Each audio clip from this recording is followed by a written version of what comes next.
ચોમાસાના તડકા હાલતા હોય ને દીકરી ઓલી મોઢે બાંધીને જાતી હોય, આપણી જ બેન બાજુમાંથી નીકળી જાય ને કોઈને ખબર ન પડે.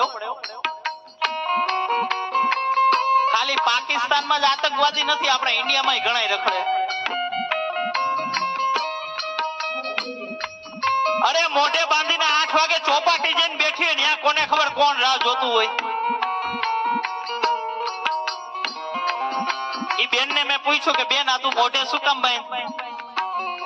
તો કે મારી સ્ક્રીન બ્લેક ન થઈ જાય ને એટલા માટે.